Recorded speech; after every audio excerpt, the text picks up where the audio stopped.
100 days into the new Trump regime, and Trump has already lost about a quarter of his voters.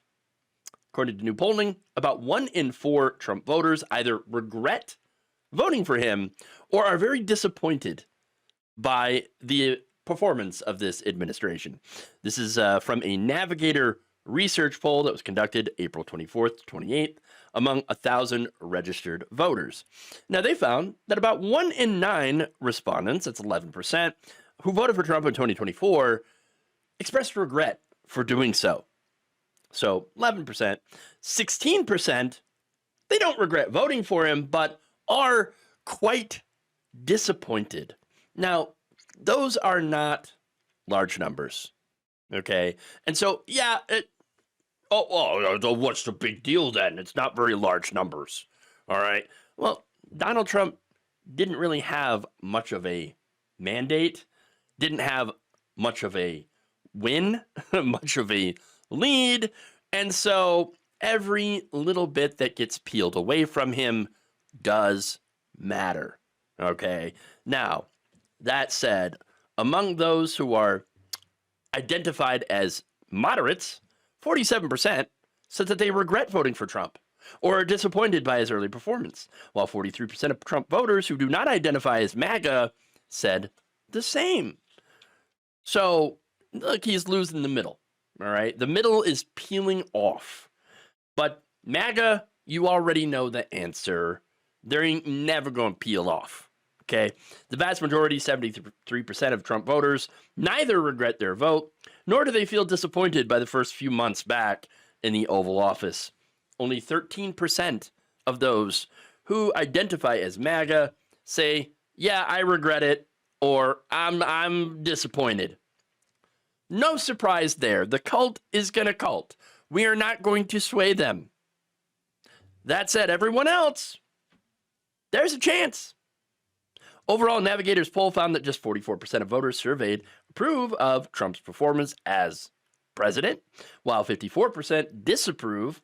That is down from a 48% approval rating in February and up from 49% disapproval.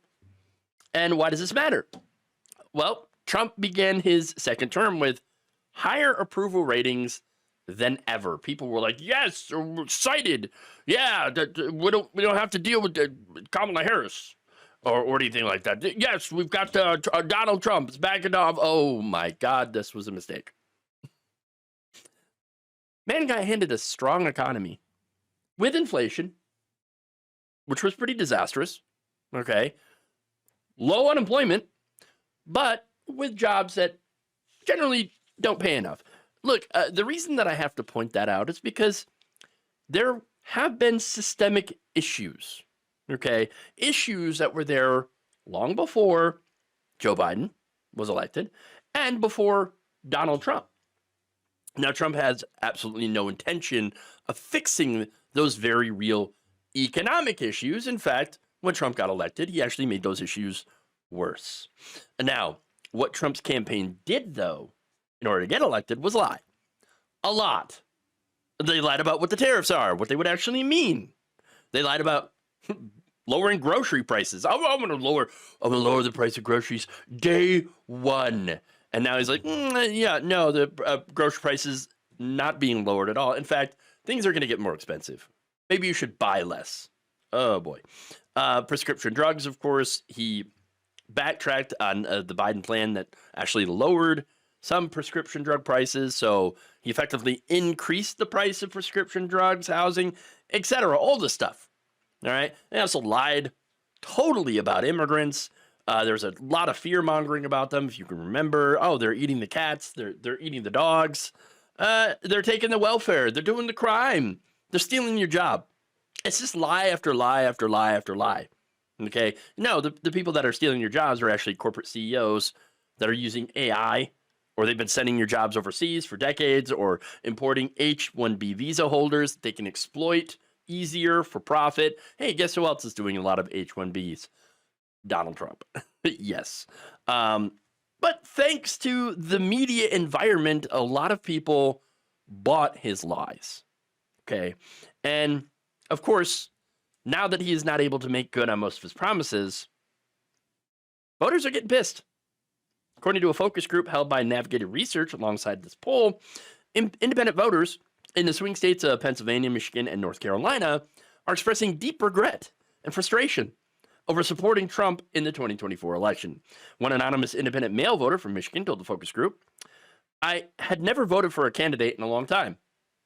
I should have voted third party. I just wasted my vote at this point because I'm not happy. I'm scared that we're going to become a dictatorship." Who's been warning about Trump for years now? Me, many others.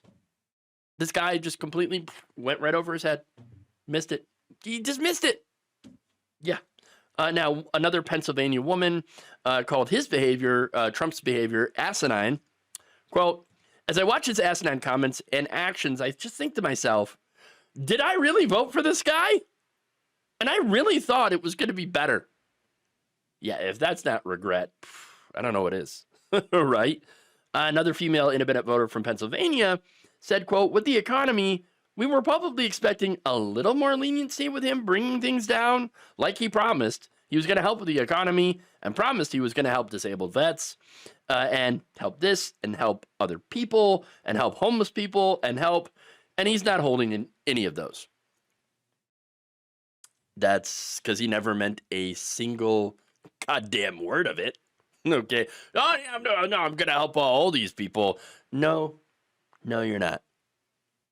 Another Republican from Pennsylvania said, "I think the last 100 days have been overzealous. I think that he had the mindset that he knows what he's doing because he's done this before and isn't open to suggestions.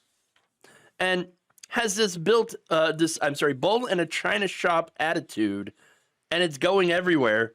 And I think that's where people are getting confused and feeling like it's wreaking havoc on everybody's daily life. And that's not necessarily a good thing." Yeah. Understatement. Now, the poll also found that Americans say that Trump has done more bad than good by a margin of 15 points, 50% bad versus 35% good. And among independents, 19% say that Trump's first 100 days have been more good than bad. Only 19%. Other polls have found that Trump's approval rating continues to drop because, once again, it's the economy. It's the economy. Trump gets into power, crashes the economy. It's amazing that people didn't realize or don't remember that this had happened the first time as well. Oh, yeah, but that was COVID, right? Donald Trump's botched handling of COVID. Absolutely. This time, he doesn't have that to blame it on, but he's still going to blame it on Joe Biden because, of course, right? So now, according to Navigator's poll, Trump's approval rating on the economy is currently underwater at net negative 16. His approval rating on the economy is the lowest ever in Navigator's tracking, and even lower among independents, net negative 31. On inflation and the cost of living, his approval is at net negative 29. On tariffs, one of Donald Trump's key policy issues, his approval stands at a net negative 26, which is 18% of independents approving of his job performance. Ouch. What a disaster.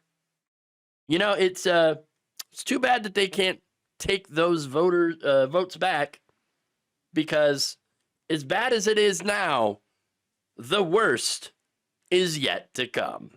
Thank you for watching. If you enjoyed this video, please like, share, subscribe with the bell icon in order to get notified whenever a new video is released. And if you want to support independent, progressive media through this difficult time where it seems like everybody is shutting down, you can become a member on our YouTube page, you can become a subscriber on Facebook, or you can go to my Patreon. It's patreon.com/Jeff Waldorf. Thank you.